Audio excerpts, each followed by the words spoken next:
ओम श्री हनुमते नमः। आप सभी का आपके अपने YouTube चैनल जय मां कंजक में हार्दिक स्वागत है। आज आप सुनिए हनुमान जी की व्रत कथा।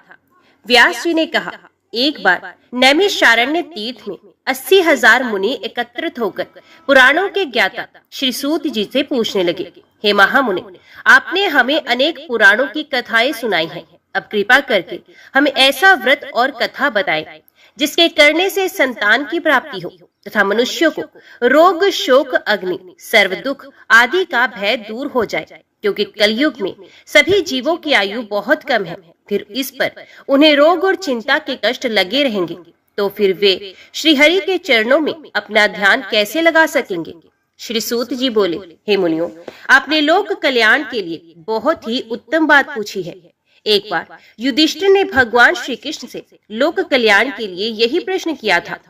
भगवान श्री कृष्ण और युधिष्ठिर का संवाद तुम्हारे सामने कहता हूँ, ध्यान देकर सुनो। एक समय पांडवों की सभा में श्री कृष्ण जी बैठे हुए थे। तब युधिष्ठिर ने भगवान श्री कृष्ण से प्रश्न किया, हे प्रभु नंद नंद गोविंद, आपने मेरे लिए अनेकों कथाएं सुनाई हैं। आज आप कृपा करके ऐसा व्रत या कथा सुनाएं जिसके करने से मनुष्य को रोग चिंता का भय समाप्त हो जाए और उसको पुत्र की प्राप्ति हो। हे प्रभु, बिना पुत्र के जीवन व्यर्थ है। पुत्र के बिना मनुष्य नरकगामी होता है।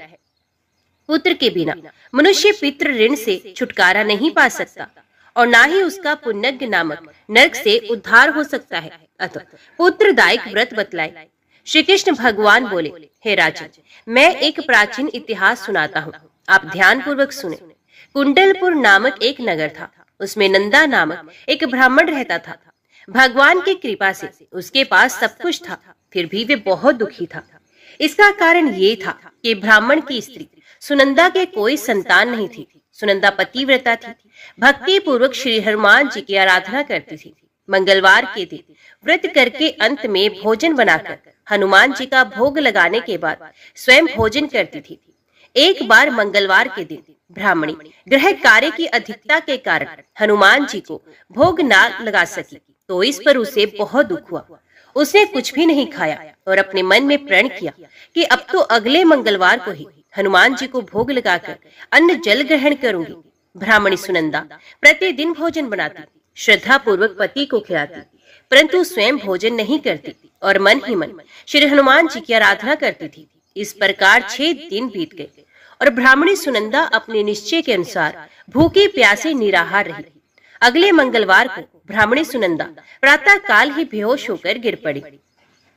ब्राह्मणी सुनंदा की इस असीम भक्ति के प्रभाव से श्री हनुमान जी बहुत प्रसन्न हुए और प्रकट होकर बोले, हे सुनंदा, मैं तेरी भक्ति से बहुत प्रसन्न हूँ, तू उठ और वर मांग। सुनंदा अपने आराध्य देव श्री हनुमान जी को आगे देखकर आनंद की अधिकता से विवल हो श्री हनुमान जी के चरणों में गिरकर बोली, हे प्रभु, मेरी कोई संतान नहीं है, कृपा करके मुझे संतान प्राप्ति का आशीर्वाद दे, आपकी अति कृपा होगी। श्री महावीर जी बोले, तेरी इच्छा पूर्ण होगी, तेरे एक कन्या पैदा होगी, उसके अष्टांग प्रतिदिन सोना दिया करेंगे। इस प्रकार कहकर श्री महावीर जी अंतर ध्यान हो गए। ब्राह्मणी सुनंदा बहुत हर्षित हुई और सभी समाचार अपने पति से कहा। ब्राह्मण देव कन्या का वरदान सुनकर कुछ दुखी हुए, परंतु सोना मिलने की बात सुनी तो बहुत प्रसन्न हुए। विचार किया कि ऐसी कन्या के साथ मेरी निर्धनता भी समाप्त हो जाएगी। श्री हनुमान जी की कृपा से ये ब्राह्मणी गर्भवती हुई और 10वें महीने में उसे बहुत ही सुंदर पुत्री प्राप्त हुई।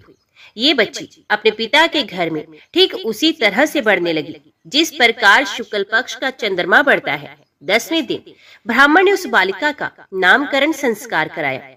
उसके कुल पुरोहित ने उस बालिका का नाम रत्नावली रखा, क्योंकि ये कन्या सोना प्रदान किया करती थी। इस कन्या ने पूर्व जन्म में बड़े ही विधान से मंगलदेव का व्रत किया था। रत्नावली का अष्टांग बहुत सा सोना देता था। उस सोने से नंदा ब्राह्मण बहुत ही धनवान हो गए। अब ब्राह्मणी भी बहुत अभिमान करने लगी। समय बीतता रहा। अब रत्नावली 10 वर्ष की हो चुकी थी। एक दिन जब नंदा ब्राह्मण पर संचित था, तब सुनंदा ने अपने पति से कहा, मेरी पुत्री रत्नावली विवाह के योग्य हो गई है, अतः आप कोई सुंदर तथा योग्य वर देखकर इसका विवाह कर दीजिए। ये सुनकर ब्राह्मण बोला, अभी तो रत्नावली बहुत छोटी है। तब ब्राह्मणी बोली, शास्त्रों की आज्ञा है कि कन्या 8वें वर्ष में गौरी, 9 वर्ष में रोहिणी, 10वें वर्ष में कन्या, इसके पश्चात रजस्वला हो जाती है।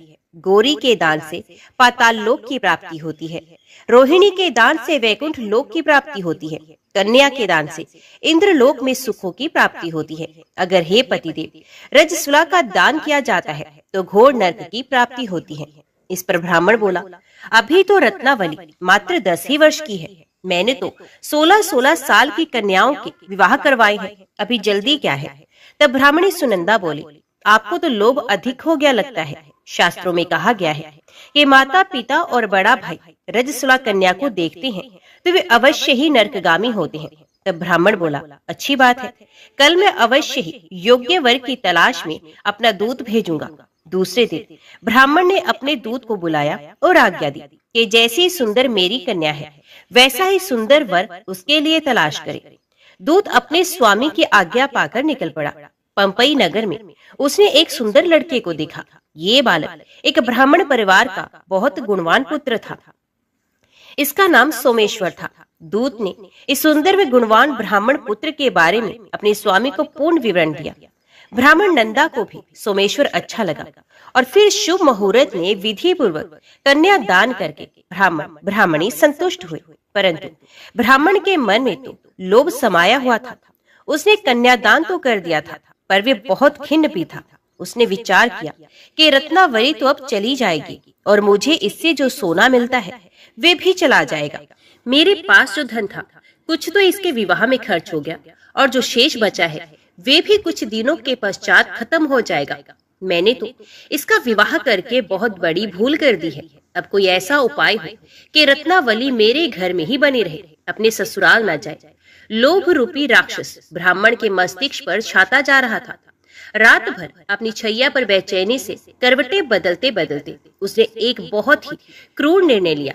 उसने विचार किया कि जब रत्नावली को लेकर उसका पति सोमेश्वर अपने घर के लिए जाएगा तो वे मार्ग में छिपकर सोमेश्वर का वध कर देगा और अपनी लड़की को अपने घर ले आएगा, जिससे नियमित रूप से उसे सोना भी मिलता रहेगा और समाज का कोई मनुष्य उसे दोष भी नहीं दे सकेगा। प्रातः काल हुआ तो नंदा और सुनंदा ने अपने जमाई तथा लड़की को बहुत सारा धन देकर विदा किया। सोमेश्वर अपनी पत्नी रत्नावली को लेकर ससुराल से अपने घर की तरफ चल दिया। ब्राह्मण नंदा महालोभ के वशीभूत हो अपनी मति खो चुका था। पाप पुण्य को उसे विचार ही न रहा। अपने भयानक व क्रूर निर्णय को कार्य रूप देने के लिए उसने अपने दूत को मार्ग में अपने जमाई का वध करने के लिए भेज दिया, ताकि रत्नावली से प्राप्त होने वाला सोना उसे हमेशा मिलता रहे और वो कभी निर्धन ना हो। ब्राह्मण के दूत ने अपने स्वामी की आज्ञा का पालन करते हुए उसके जमाई सोमेश्वर का मार्ग में ही वध कर दिया। समाचार प्राप्त कर ब्राह्मण नंदा मार्ग में पहुंचा और रुदन करती अपनी पुत्री रत्नावली से बोला, हे पुत्री, मार्ग में लुटेरों ने तेरे पति का वध कर दिया है। भगवान की इच्छा के आगे किसी का कोई वश नहीं चलता। अब तू घर चल, वहां पर ही रहकर शेष जीवन व्यतीत करना। जो भाग्य में लिखा है वही होगा। अपने पति की अकाल मृत्यु से रत्नावली बहुत दुखी हुई। करुण क्रंदन व रुदन करते हुए अपने पिता से बोली, हे पिताजी, इस संसार में जिस स्त्री का पति नहीं है उसका जीना व्यर्थ है। मैं अपने पति के साथ ही अपने शरीर को जला दूंगी और सती होकर अपने इस जन्म को माता पिता के नाम को तथा सास ससुर के यश को सार्थक करूंगी। ब्राह्मण नंदा अपनी पुत्री रत्नावली के वचनों को सुनकर बहुत दुखी हुआ। विचार करने लगा, मैंने व्यर्थ ही जमाई का वध किया और पाप अपने सर ले लिया। रत्नावली तो उसके पीछे अपने प्राण तक देने को तैयार है। मेरा तो दोनों तरफ से मरण हो गया। धन तो अब मिलेगा नहीं। जमाई वध के पाप के फलस्वरूप यम यातना भी भुगतनी पड़ेगी। ये सोचकर वे बहुत खिन्न हुआ। सोमेश्वर की चिता बनाई गई। रत्नावली सती होने की इच्छा से अपने पति का सर अपनी गोद में रखकर चिता में बैठ गई। जैसे ही सोमेश्वर की चिता को अग्नि लगाई गई, वैसे ही प्रसन्न हो मंगल देव वहां प्रकट हुए और बोले, हे रत्नावली, मैं तेरी पति भक्ति से बहुत प्रसन्न हूँ, तू वर मांग। रत्नावली ने अपने पति का जीवन दान मांगा। तब मंगल देव बोले, रत्नावली, तेरा पति अजर अमर है, ये महाविद्वान भी होगा और इसके अतिरिक्त तेरी जो इच्छा हो वो वर मांग। तब रत्नावली बोली, हे ग्रहों के स्वामी, यदि आप मुझ पर प्रसन्न हैं तो मुझे ये वरदान दीजिए कि जो भी मनुष्य मंगलवार के दिन प्रातः काल लाल पुष्प लाल चंदन से पूजा करके आपका स्मरण करे, उसको रोग व्याधि ना हो, स्वजनों का कभी वियोग ना हो, सर्प अग्नि तथा शत्रुओं का भय ना रहे। जो स्त्री मंगलवार का व्रत करे वे कभी विधवा ना हो। मंगलदेव तथास्तु कहकर अंतर्ध्यान हो गए। सोमेश्वर मंगलदेव की कृपा से जीवित हो गया। रत्नावली अपने पति को पुनः प्राप्त कर बहुत प्रसन्न हुई और मंगलदेव का व्रत प्रत्येक मंगलवार को करके व्रतराज और मंगलदेव की कृपा से इस लोक में सुख ऐश्वर्य को भोगते हुए अंत में अपने पति के साथ स्वर्गलोक को चले गई। आइए अब सुनते हैं मंगलवार व्रत की एक अन्य कथा। एक ब्राह्मण दंपत्ति के कोई संतान नहीं हुई थी, जिसके कारण दोनों पति पत्नी दुखी रहते थे। वे ब्राह्मण हनुमान जी की पूजा हेतु वन में चला गया। वे पूजा के साथ महावीर जी से एक पुत्र की कामना प्रकट किया करता था। घर पर उसकी पत्नी मंगलवार व्रत पुत्र की प्राप्ति के लिए किया करती थी। मंगल के दिन व्रत के अंत में भोजन बनाकर हनुमान जी को भोग लगाने के बाद स्वयं भोजन ग्रहण करती थी। एक बार कोई व्रत आ गया जिसके कारण ब्राह्मणी भोजन ना बना सकी, तब हनुमान जी का भोग भी नहीं लगाया गया। वे अपने मन में ऐसा प्रण करके सो गई कि अगले मंगलवार को हनुमान जी को भोग लगाकर ही अन्न ग्रहण करूंगी। वे भूखी प्यासी 6 दिन तक पड़ी रही। मंगलवार के दिन जो उसे मूर्छा आ गई, तब हनुमान जी ने उसकी लगन और निष्ठा को देखकर अति प्रसन्न हुए और उन्होंने उसे दर्शन दिए और कहा, मैं तुमसे अति प्रसन्न हूँ। मैं तुझको एक सुंदर बालक देता हूँ जो तेरी बहुत सेवा किया करेगा। हनुमान जी मंगलवार को बाल रूप में उसको दर्शन देकर अंतर ध्यान हो गए। सुंदर बालक पाकर ब्राह्मणी अति प्रसन्न हुई। ब्राह्मणी ने बालक का नाम भी मंगल रखा। कुछ समय पश्चात ब्राह्मण वन से लौट कर आया। प्रसन्नचित सुंदर बालक घर में क्रीड़ा करते देखकर वे ब्राह्मण पत्नी से बोला, ये बालक कौन है? पत्नी ने कहा, मंगलवार के व्रत से प्रसन्न होकर हनुमान जी ने दर्शन देकर मुझे ये बालक दिया है। पत्नी की बात छल से भरी जानकर उसने सोचा, ये उल्टा व्यभिचारिणी अपनी कुलुचता छुपाने के लिए बात बना रही है। एक दिन उसका पति कुएं पर पानी भरने चला तो पत्नी ने कहा कि मंगल को भी साथ ले जाओ। वे मंगल को साथ ले चला और उसको कुएं में डालकर वापस पानी भरकर आया तो पत्नी ने पूछा कि मंगल कहाँ है। तभी मंगल मुस्कुराता हुआ घर में आया। उसको देख ब्राह्मण आश्चर्यचकित हुआ। रात्रि में उसके पति से हनुमान जी ने स्वप्न में कहा, ये बालक मैंने दिया है, तुम पत्नी को उल्टा क्यों कहते हो? पति ये जानकर हर्षित हुआ। फिर पति पत्नी मंगल का व्रत रख अपनी जीवन आनंद पूर्वक व्यतीत करने लगे। जो मनुष्य मंगलवार व्रत कथा को पढ़ता या सुनता है और नियम से व्रत रखता है, उसके हनुमान जी की कृपा से सब कष्ट दूर होकर सर्व सुख प्राप्त होता है। भगवान शंकर के अंश से वायु के द्वारा कपिराज केसरी की पत्नी अंजना में हनुमान जी का प्रादुर्भाव हुआ। मर्यादा पुरुषोत्तम श्री राम की सेवा शंकर जी अपने रूप से तो नहीं कर सकते थे, अतएव उन्होंने 11वें रुद्र रूप को इस प्रकार वानर रूप में अवतरित किया।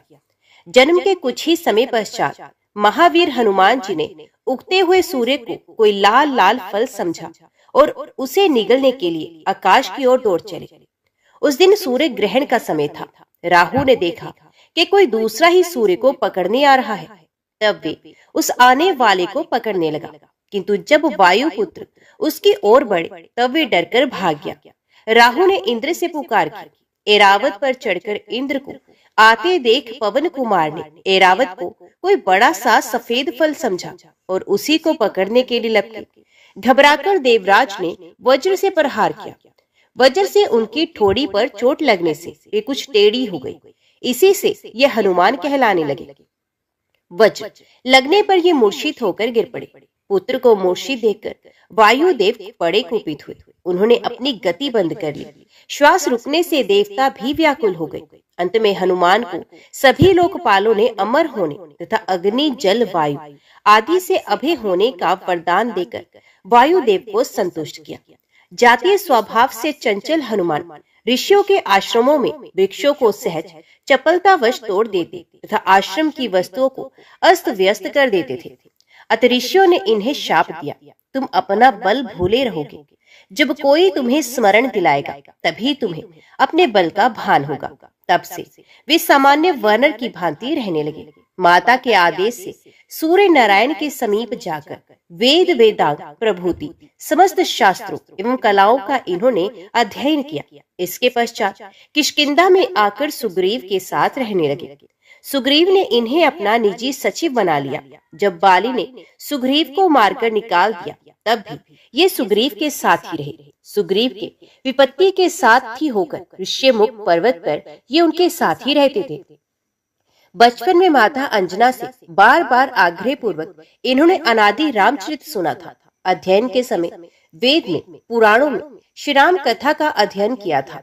किष्किंधा आने पर यह भी ज्ञात हो गया कि परात्पर प्रभु ने अयोध्या में अवतार धारण कर लिया है। अब ये बड़ी उत्कंठा से अपने स्वामी के दर्शन की प्रतीक्षा करने लगे। श्रीमद् भागवत में कहा गया है, जो निरंतर भगवान की कृपा की आतुर प्रतीक्षा करते हैं, अपने प्रारब्ध से प्राप्त सुख दुख को संतोष पूर्वक भोगते रहकर हृदय, वाणी तथा शरीर से भगवान को प्रणाम करता रहता है। हृदय से भगवान का चिंतन, वाणी से भगवान के नाम गुण का गान कीर्तन और शरीर से भगवान का पूजन करता रहता है। ये मुक्ति पद का स्वतः अधिकारी हो जाता है। श्री हनुमान जी तो जन्म से ही माया के बंधनों से सर्वथा मुक्त थे। वे तो अहर्निश अपने स्वामी श्री राम के ही चिंतन में लगे रहते थे। अंत में श्री राम अपने छोटे भाई लक्ष्मण के साथ रावण के द्वारा सीता जी के चुरा लिए जाने पर उन्हें ढूंढते हुए ऋष्यमुख के पास पहुंचे। सुग्रीव को शंका हुई कि इन राजकुमारों को बाली ने मुझे मारने के लिए ही ना भेजा हो। हनुमान जी को परिचय जानने के लिए उन्होंने भेजा।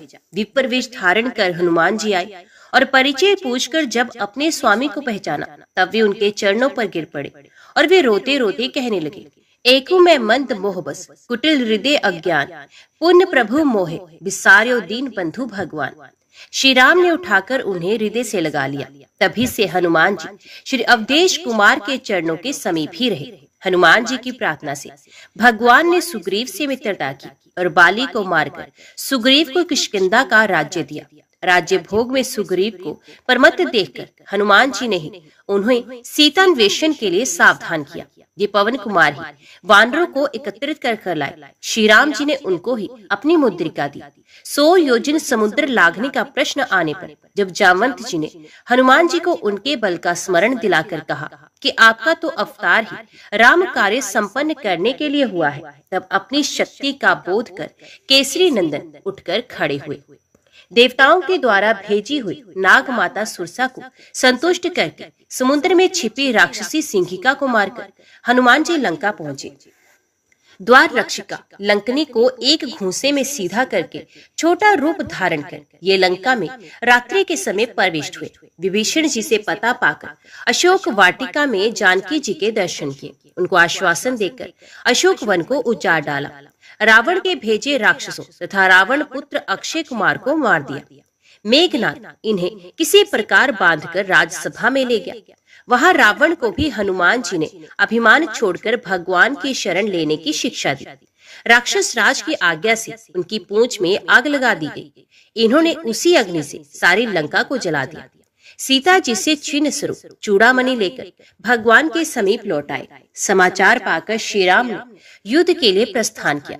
समुद्र पर सेतु बांधा गया। संग्राम हुआ और अंत में रावण अपने समस्त अनुचर बंधु बांधवों के साथ मारा गया। युद्ध में श्री हनुमान जी का पराक्रम, उनका शौर्य, उनकी वीरता सर्वोपरि रही। वानरी सेना के संकट के समय ये सदा सहायक रहे। राक्षस उनकी हुंकार से ही कांपते थे। लक्ष्मण जी जब मेघनाथ की शक्ति से मूर्छित हो गए तब मार्ग में पाखंडी कालनेमी को मारकर दोनाचल को हनुमान जी उखाड़ लाए और इस प्रकार संजीवनी औषधि आने से लक्ष्मण जी को चेतना प्राप्त हुई। माया भी अहि रावण जब माया करके राम लक्ष्मण को युद्ध भूमि से चुरा ले गया तब पाताल जाकर अहि रावण का वध करके हनुमान जी श्री राम जी और भाई लक्ष्मण जी के साथ वहां आए। रावण वध का समाचार श्री जानकी जी को सुनाने का सौभाग्य और श्री राम लौट रहे हैं, ये आनंददायी समाचार भरत जी को देने का गौरव भी प्रभु ने अपने प्रिय सेवक हनुमान जी को ही दिया। हनुमान जी विद्या, बुद्धि, ज्ञान तथा पराक्रम की मूर्ति हैं, किंतु इतना सब होने पर भी इन्होंने कभी अभिमान नहीं किया। अभिमान उन्हें कभी छू तक नहीं पाया। जब वे लंका जलाकर अकेले ही रावण का मान मर्दन करके प्रभु के पास लौटे और प्रभु ने पूछा कि त्रिभुवन विजय रावण की लंका को तुम कैसे जला सके, तब उन्होंने उत्तर दिया, साखा मृग के बड़ मनुसाई, साखा ते साखा पर जाय, नाग सिंधु हाटक पुरजारा, निश्चर गन मदन विपुजारा, सो सब तब प्रताप रघुराई, नाथ न कछु मोरु भ्रपताई। हनुमान जी की भक्ति तो अतुलनीय है। अयोध्या में राज्याभिषेक हो जाने पर भगवान ने सबको पुरस्कृत किया। सबसे अमूल्य अयोध्या के कोष की सर्वश्रेष्ठ मणियों की माला श्री जानकी जी ने अपने कंठ से उतारकर हनुमान जी के गले में डाल दी। हनुमान जी मणियों को ध्यान से देख देख कर तोड़ने लगे और मुख में डालकर फोड़ने भी लगे। दुर्लभ रत्नों को इस प्रकार नष्ट होते देख कुछ लोगों को बड़ा कष्ट हुआ, कुछ ने उन्हें रोका भी। हनुमान जी ने कहा, मैं इनमें भगवान का नाम तथा उनकी मूर्ति ढूंढ रहा हूँ। जिस वस्तु में मेरे स्वामी श्री सीताराम का नाम ही ना हो, जिसमें उनकी मूर्ति ना हो, ये तो व्यर्थ है। प्रश्न करने ने पूछा, क्या आपके शरीर में वे मूर्ति और नाम है? तुरंत अपने नखों से हनुमान जी ने छाती का चमड़ा फाड़कर सबको दिखाया। उनके रोम रोम में राम ये परम दिव्य नाम अंकित था और उनके हृदय में श्री जनक नंदिनी जी के साथ सिंहासन पर बैठे महाराज धीराज श्री अवधेश जी की भुवन सुंदर मूर्ति विराजमान थी। सब लोग जय जयकार करने लगे। भगवान ने हनुमान जी को हृदय से लगा लिया। हनुमान जी आजन्म नैष्ठिक ब्रह्मचारी हैं, व्याकरण के महान पंडित हैं, वेदज्ञ हैं, ज्ञान शिरोमणि हैं, बड़े विचारशील, तीक्ष्ण बुद्धि तथा अतुल पराक्रमी हैं।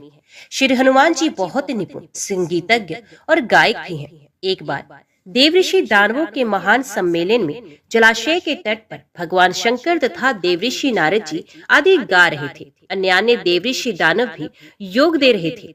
इतने में ही हनुमान जी ने मधुर स्वर से ऐसा सुंदर गान आरंभ किया कि जिसे सुनकर उन सबके मुख मलिन हो गए, जो बड़े उत्साह से गा बजा रहे थे, और सभी अपना अपना गान छोड़कर मोहित हो गए और चुप होकर सब सुनने लगे। उस समय केवल हनुमान जी ही गा रहे थे। जब तक पृथ्वी पर श्री राम की कथा रहेगी, तब तक पृथ्वी पर रहने का वरदान उन्होंने स्वयं प्रभु से मांग लिया। श्री राम जी के अश्वमेध यज्ञ में अश्व की रक्षा करते समय जब अनेक महासंग्राम हुए, तब उनमें हनुमान जी का पराक्रम ही सर्वत्र विजयी हुआ। महाभारत में भी केसरी कुमार का चरित्र है। ये अर्जुन के रथ की ध्वजा पर बैठे रहते थे। उनके बैठे रहने से अर्जुन के रथ को कोई पीछे नहीं हटा सकता था।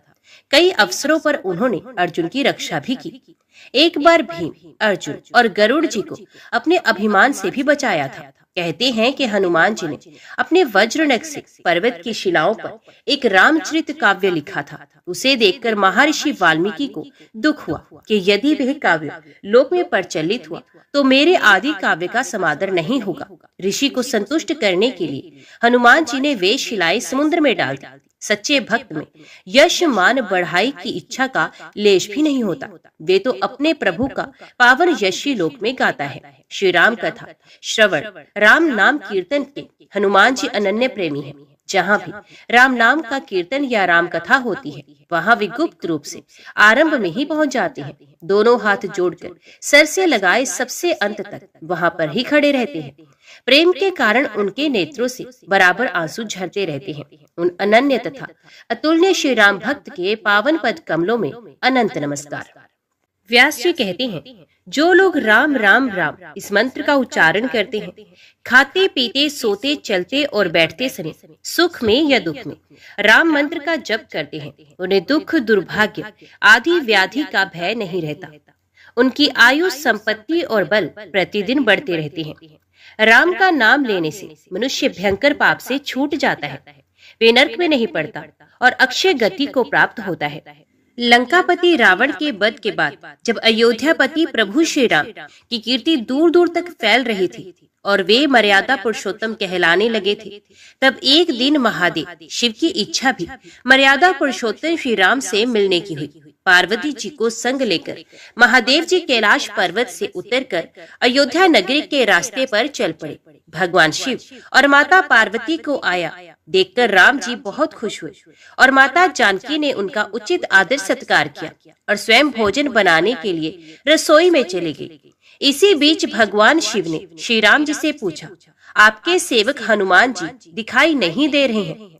तब श्री राम बोले, वे बगीचे में हैं। शिवजी ने श्री राम जी से बगीचे में जाने की अनुमति मांगी और पार्वती जी का हाथ थामकर बगीचे में आ गए। बगीचे की खूबसूरती देखकर उनका मन मोहित हो गया।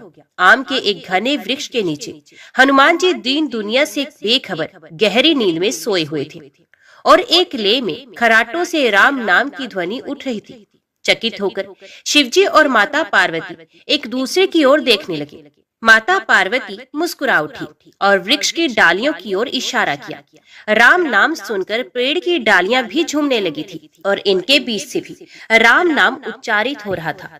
शिवजी इस राम नाम की धुन में मस्त मगन होकर खुद भी राम राम कहकर नाचने लगे। माता पार्वती जी ने भी अपने पति का अनुसरण किया और अपने कोमल पैर थिरकाने लगी। शिवजी और माता पार्वती जी के नृत्य से ऐसी झनकार उठी कि स्वर्ग लोक के देवता गण भी आकर्षित होकर बगीचे में आ गए और राम नाम की धुन में सभी मस्त हो गए। माता जानकी भोजन तैयार करके प्रतीक्षा कर रही थी, परंतु संध्या घिरने पर भी अतिथि नहीं पधारे। तब अपने देवर लक्ष्मण जी को बगीचे में भेजा। लक्ष्मण जी तो स्वयं को श्री राम का सेवक ही मानते थे, इसलिए बगीचे में आकर जब उन्होंने धरती पर स्वर्ग का नजारा देखा तो स्वयं भी राम नाम की धुन में झूम उठे। महल में माता जानकी जी परेशान हो रही थी। अभी तक भोजन ग्रहण करने कोई भी क्यों नहीं आया। उन्होंने श्री राम जी से कहा, भोजन ठंडा हो रहा है, चलिए हम ही जाकर बगीचे में से सभी को ले आए। तब जब राम जी भी बगीचे में गए तो वहाँ राम नाम की धूम मची हुई थी। हनुमान जी गहरी नींद में सोए हुए थे और उनके खर्राटों से अभी तक राम नाम ही निकल रहा था। श्री राम भाव विवल हो उठे। राम जी ने हनुमान जी को नींद से जगाया और प्रेम से उनकी तरफ निहारने लगे। हनुमान जी प्रभु को आया देखकर शीघ्रता से उठकर खड़े हो गए। नृत्य की सभा भंग हो गई। शिवजी खुले कंठ से हनुमान जी की राम भक्ति की सराहना करने लगे। हनुमान जी सकुचाए लेकिन मन ही मन खुश हो रहे थे। श्री सिया राम ने भोजन करने का आग्रह भगवान शिवजी से किया। सभी लोग महल में भोजन करने के लिए चल पड़े। माता जानकी जी भोजन परोसने लगी। हनुमान जी को भी श्री राम जी ने पंक्ति में बैठने का आदेश दे दिया। हनुमान जी बैठ तो गए, परंतु आदत ऐसी थी कि राम जी के भोजन परोसने के उपरांत ही सभी लोग भोजन करते थे। आज श्री राम के आदेश से पहले भोजन करना पड़ रहा था। माता जानकी हनुमान जी को भोजन परोसे जा रही थी, परंतु हनुमान जी का पेट ही नहीं भर रहा था। सीता जी कुछ समय तक तो उन्हें भोजन परोस रही, फिर समझ गई कि इस तरह से तो हनुमान जी का पेट नहीं भरेगा। उन्होंने तुलसी जी के एक पत्ते पर राम नाम लिखा और भोजन के साथ हनुमान जी को परोस दिया। तुलसी पत्र खाते ही हनुमान जी को संतुष्टि मिली और वे भोजन खाकर उठकर खड़े हो गए। भगवान शिव शंकर ने प्रसन्न होकर हनुमान जी को आशीर्वाद दिया कि आपकी राम भक्ति युगों युगों तक याद की जाएगी और आप संकट मोचन के नाम से जाने जाएंगे। आइए अब सुनते हैं राम नाम की महिमा की दूसरी कहानी। महादेव जी को एक बार बिना कारण के किसी को प्रणाम करते देखकर माता पार्वती जी ने पूछा, अब किसको प्रणाम करते रहते हैं? तब शिव जी ने अपनी धर्म पत्नी पार्वती जी से कहा कि हे देवी, जो व्यक्ति एक बार राम कहता है उसे मैं 3 बार प्रणाम करता हूँ।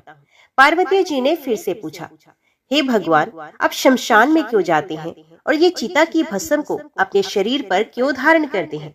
उसी समय शिव जी पार्वती जी को शमशान में ले गए और वहाँ एक शव अंतिम संस्कार के लिए ले जाया गया। लोग राम नाम सत्य है कहते हुए शव को ला रहे थे।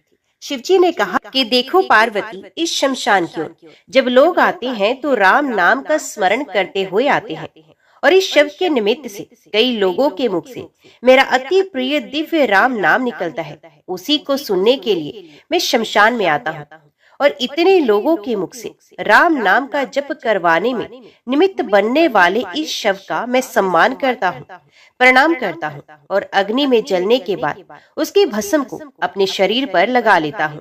राम नाम बुलवाने वाले के प्रति मुझे इतना प्रेम है। एक बार शिवजी कैलाश पर पहुंचे और पार्वती जी से भोजन मांगा। तब पार्वती जी विष्णु सहस्त्र नाम का पाठ कर रही थी। पार्वती जी ने कहा, अभी पाठ पूरा नहीं हुआ है, कृपया थोड़ी देर प्रतीक्षा कीजिए। तब शिव जी ने कहा, इसमें तो समय और श्रम दोनों लगेंगे, संत लोग जिस तरह से सहस्रनाम को छोटा कर लेते हैं और नित्य जपते हैं, वैसा उपाय कर लो। तो पार्वती जी ने पूछा कि वे उपाय कैसे करते हैं, मैं सुनना चाहती हूँ। तो शिव जी ने बताया, केवल एक बार राम कह लो, इससे तुम्हें सहस्र नाम, भगवान के 1000 नाम लेने का फल मिल जाएगा। एक राम नाम 1000 दिव्य नामों के समान है। तब पार्वती जी ने वैसा ही किया। भगवान बोले, श्री राम राम रामेति रामे राम मनोरमे सहस्र नाम तत् तुल्हे राम नाम वरानने। ये राम नाम सभी आपदाओं को हरने वाला, सभी संपदा को देने वाला दाता है। सारे संसार को विश्राम या शांति प्रदान करने वाला है। इसलिए मैं इसे बार बार प्रणाम करता हूँ। भवसागर की सभी समस्याओं और दुखों के बीजों को भूनकर रख देने वाला, समूल नष्ट कर देने वाला, सुख संपत्तियों को अर्जित करने वाला, यमदूतों को खदेड़ने वाला केवल राम नाम का जप है। इसलिए प्रयास पूर्वक स्वयं भी राम नाम जपते रहना चाहिए और दूसरों को भी प्रेरित करके राम नाम जपना चाहिए। इससे अपना और दूसरों का तुरंत कल्याण हो जाता है। यही सबसे सुलभ और अचूक उपाय है। इसलिए हमारे देश में प्रणाम राम राम कहकर किया जाता है। आइए अब सुनते हैं बिल वृक्ष की महिमा। एक बार नारद जी ने भोलेनाथ जी की स्तुति करके प्रभु से पूछा कि हे प्रभु, आपको प्रसन्न करने के लिए सबसे उत्तम और सुलभ साधन क्या है? त्रिलोकीनाथ, अब तो निर्विकार और निष्काम है, आप सहज ही प्रसन्न हो जाते हैं। फिर भी मेरे जानने की इच्छा है कि आपको क्या प्रिय है। तब शिवजी बोले, नारद जी, वैसे तो मुझे भक्त के भाव सबसे प्रिय हैं, फिर भी आपने पूछा है तो मैं बताता हूँ। मुझे जल के साथ साथ बिलपत्र बहुत प्रिय है। जो अखंड बिलपत्र मुझे श्रद्धा से अर्पित करते हैं, मैं उन्हें अपने लोक में स्थान देता हूँ। नारद जी भगवान शंकर और माता पार्वती की वंदना करके अपने लोक को चले गए। उनके जाने के पश्चात पार्वती जी ने शिव जी से पूछा कि हे प्रभु, मेरी ये जानने की बड़ी तीव्र इच्छा हो रही है कि आपको बिलपत्र इतने प्रिय क्यों हैं? कृपया करके मेरी जिज्ञासा को शांत कीजिए। तब शिव जी बोले, हे शिव, बिल के पत्ते मेरे जटा के समान हैं। उसका त्रियत्र यानी 3 पत्ते ऋग्वेद, यजुर्वेद और सामवेद हैं। शाखाएं समस्त शास्त्र का स्वरूप है। बिलपत्र को आप पृथ्वी का कल्प वृक्ष समझे, जो ब्रह्मा, विष्णु और शिव स्वरूप है। हे पार्वती, स्वयं महालक्ष्मी जी ने शैल पर्वत पर बिल वृक्ष रूप में जन्म लिया। इस कारण भी बेल का वृक्ष मेरे लिए अति प्रिय है। महालक्ष्मी जी ने बिल्व का रूप धरा। ये सुनकर पार्वती जी कौतूहल में पड़ गई और पार्वती जी ने कौतूहल में उपजी जिज्ञासा को रोक ना पाई। उन्होंने पूछा, देवी लक्ष्मी ने आखिर बिल वृक्ष का रूप क्यों लिया? आप ये कथा विस्तार से कहे। तब भोलेनाथ ने देवी पार्वती जी को कथा सुनाना आरंभ किया। हे देवी, सतयुग में ज्योति रूप में मेरे अंश का रामेश्वर लिंग था। ब्रह्मा आदि देवों ने उसका विधिवत पूजन अर्चन किया था। इसका परिणाम ये हुआ कि मेरे अनुग्रह से वाणी देवी सबकी प्रिय हो गई।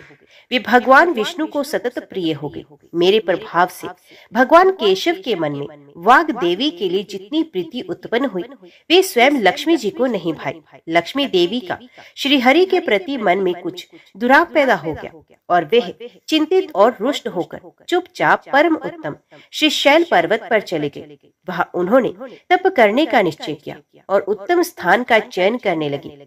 महालक्ष्मी ने उत्तम स्थान का निश्चय करके मेरे लिंग विग्रह की उग्र तपस्या प्रारंभ की।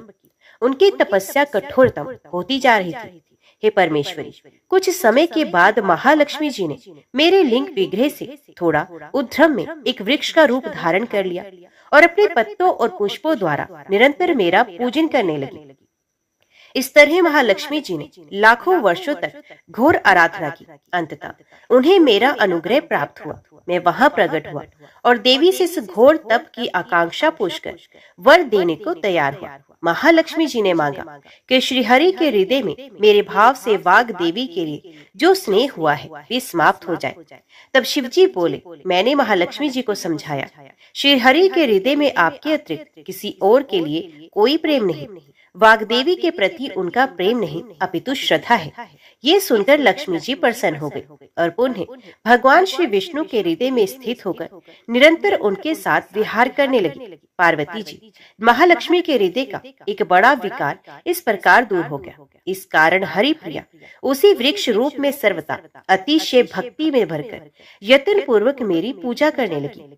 हे पार्वती, इसी कारण विश्व का वृक्ष, उसके पत्ते का फूल आदि मुझे बहुत प्रिय है। मैं निर्जन स्थान में बिल वृक्ष का आश्रय लेकर रहता हूँ।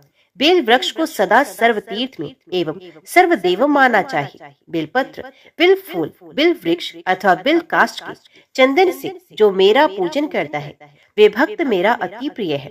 बिल वृक्ष को शिव के समान ही समझो, ये मेरा शरीर है। जो बिल पर चंदन से मेरा नाम अंकित करके मुझे अर्पण करता है, मैं उसे सभी पापों से मुक्त कर अपने लोक में स्थान देता हूँ। हे देवी, उस व्यक्ति को स्वयं लक्ष्मी जी भी नमस्कार करती हैं जो मेरा पूजन करती हैं। जो बिल्व मूल में प्राण छोड़ता है उसको रुद्र देह प्राप्त होता है और ऐसे मनुष्य पर सदैव ही माता लक्ष्मी की कृपा रहती है और साथ ही साथ भगवान नारायण की कृपा भी उन पर सदैव बनी रहती है। तो प्रेम से बोलो, भगवान शिव और माता पार्वती की जय। आइए अब सुनते हैं मंगलवार को सुनी जाने वाली मंगला गौरी माता की पौराणिक कथा। कुरु देश में कीर्ति नामक एक विद्वान कीर्ति शली शत्रुओं का नाश करने वाला 64 कलाओं का ज्ञाता तथा धनुर्विद्या में कुशल राजा हुआ। पुत्र के अलावा अन्य सभी शुभ चीजें उस राजा के पास थी, इसलिए वे राजा संतान के विषय में अत्यंत चिंतित हुआ और जब ध्यान पूर्वक देवी की आराधना करने लगा तब उसकी कठोर तपस्या से प्रसन्न हो गई और उससे ये वचन बोली कि हे सूरत, वर मांगो। तब श्रुत कीर्ति बोला, हे देवी, यदि आप मुझ पर प्रसन्न हैं तो मुझे सुंदर पुत्र दीजिए। हे देवी, आपकी कृपा से अन्य किसी भी वस्तु का अभाव नहीं है।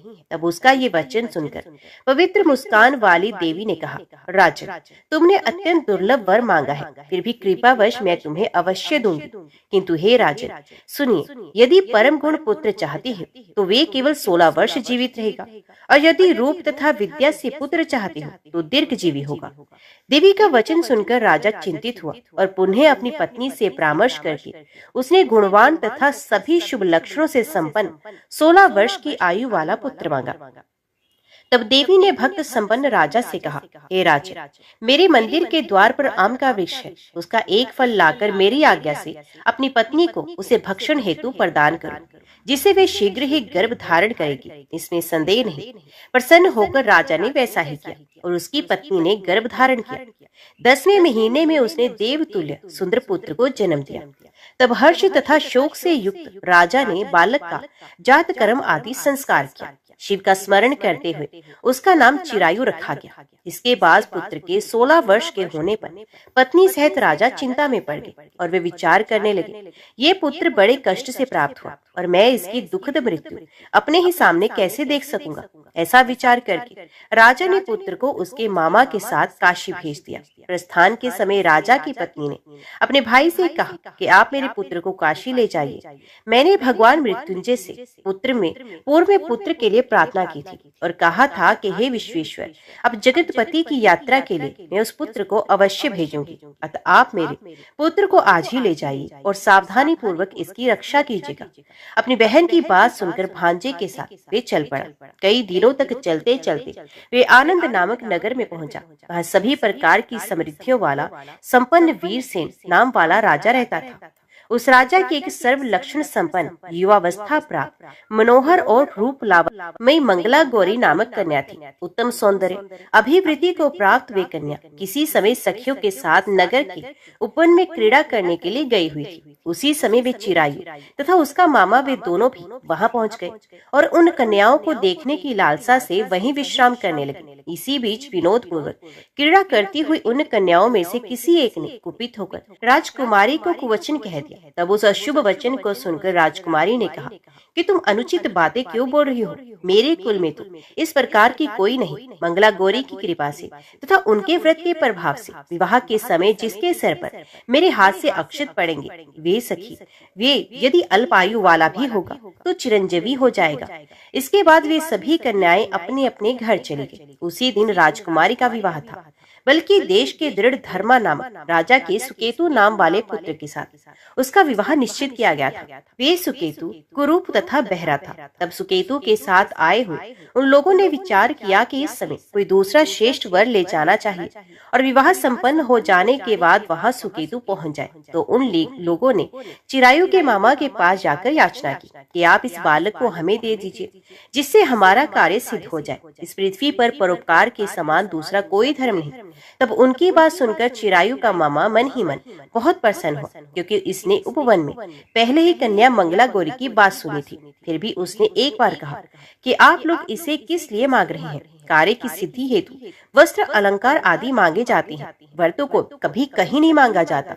तथापि आप लोगों का सम्मान करने के लिए मैं इसे दे रहा हूँ। इसके बाद चिरायु को वहां ले जाकर उन लोगों ने विवाह संपन्न कराया। सप्तपदी आदि के हो जाने पर रात्रि में शिव पार्वती की प्रतिमा के समक्ष उस चिरायु ने हर्ष युक्त होकर मंगला गौरी के साथ शयन किया। उसी दिन चिरायु के 16 वर्ष पूर्ण हो चुके थे और अर्धरात्रि में साक्षात काल सर्प रूप में वहां आ गया। इसी बीच संयोग राजकुमारी जाग गई। उसने उस महासर्प को वहां देखा और भय से व्याकुल होकर कांपने लगी। तभी उस कन्या ने धैर्य धारण किया, 16 उपचारों से सर्प की पूजा की और पीने के लिए दूध दिया। उसने दीनता भरी वाणी में उस सर्प की प्रार्थना की और स्तुति की। मंगला गौरी प्रार्थना करने लगी, मैं उत्तम व्रत करूंगी जिससे मेरे पति जीवित रहें। ये जिस तरह से चिरकाल तक जीवित रहे, अब वैसा कीजिए। इतने में सर्प वहां स्थित एक कमंडल में प्रवेश कर गया। उस मंगला गौरी ने अपनी कंचुकी से उस कमंडल का मुंह बांध दिया। इसी बीच उसका पति अंगड़ाई लेकर जाग गया और अपनी पत्नी से बोला कि हे प्रिय, मुझे भूख लगी है। तभी अपनी माता के पास जाकर खीर लड्डू आदि ले आई और उसके द्वारा दिए भोज्य पदार्थ को उसने प्रसन्न मन होकर खाया। भोजन के बाद हाथ धोते समय उसके हाथ से अंगूठी गिर पड़ी। तांबूल खाकर वे पुनः सो गया। उसके बाद मंगला गौरी कमंडल को फेंकने के लिए जाने लगी। विधि की कैसी गति है!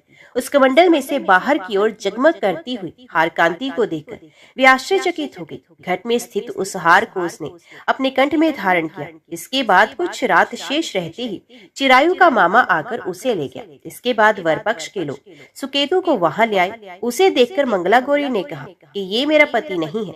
तब उन सभी ने उससे कहा कि हे शुभे, तुम ये क्या बोल रही हो? यहाँ तुम्हारा कोई परिचायक हो तो उसे हम लोगों को बताओ।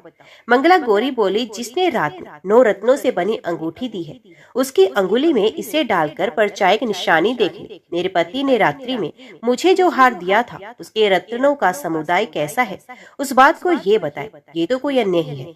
इसके अलावा रात में परस्पर भाषण तथा भोजन आदि जो कुछ किया गया था उसे भी ये बता दे, तब ये निश्चय ही मेरे पति हैं। इस प्रकार उसका वचन सुनकर सभी ठीक है कहने लगे। किंतु जब एक भी बात ना मिली तब सभी ने सुकेतु को उसका पति होने से निश्चित कर दिया और वर पक्ष वाले जिस तरह से आए थे उसी तरह से वापस चले गए।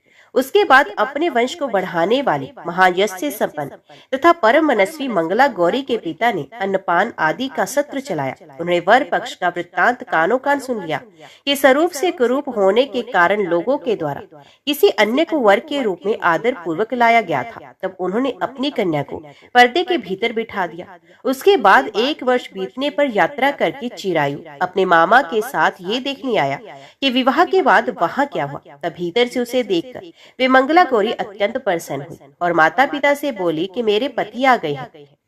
तब राजा ने अपने स्वजनों को बुलाकर पूर्व में कहे गए सभी परिचायकों को निशानी को देकर मंद मुस्कान वाली अपनी कन्या चिरायु को सौंप दी। निशिष्ट जनों को साथ लेकर विवाह का उत्सव कराया गया। इसके बाद राजा वीर सेन ने वस्त्र आभूषण आदि सेना, घोड़े, रथ और अन्य भी बहुत सी सामग्रियां देकर उन्हें विदा किया। उसके बाद कुल को आनंदित करने वाला वे चिरायु पत्नी तथा मामा को साथ लेकर सेना के साथ अपने नगर पहुंचा। लोगों के मुख से उसे आया हुआ सुनकर उसके माता पिता को विश्वास नहीं हुआ। उन्होंने सोचा कि प्रारब्ध अन्यथा कैसे हो सकता है। इतने में अपने माता पिता के पास आया और स्नेह से परिपूर्ण वे चिरायु भक्ति पूर्वक उनके चरणों में गिर पड़ा। तब अपने पुत्र का मस्तक सूंघकर उन दोनों ने परम आनंद प्राप्त किया। पुत्र वधू मंगला गौरी ने भी सास ससुर को प्रणाम किया। तब सास उसे अपनी गोद में बिठाकर सारा वृत्तांत शीघ्रता पूर्वक पूछने लगी। हे महामुनि, तब पुत्र वधू ने भी मंगला गौरी के उत्तम व्रत महात्म्य तथा जो कुछ घटित हुआ था वे सब वृत्तांत बताया। जो कोई भी इसका श्रवण करता है या इसको कहता है उसके सभी मनोरथ पूर्ण हो जाते हैं, इसमें संदेह नहीं। प्रेम से बोली मंगला गौरी माता की जय। आज की वीडियो में इतना ही। उम्मीद करती हूँ वीडियो आपको पसंद आई होगी। वीडियो पसंद आई हो तो वीडियो को लाइक और चैनल को सब्सक्राइब जरूर कीजिएगा। जय श्री हरि लिखकर कमेंट बॉक्स में अपनी हाजिरी और अपने सुझाव देना ना भूलेगा। तो मिलते हैं अगली कथा अगली वीडियो के साथ। तब तक के लिए देखते व सुनते रहिए। जय मां कंचन, जय माता दी।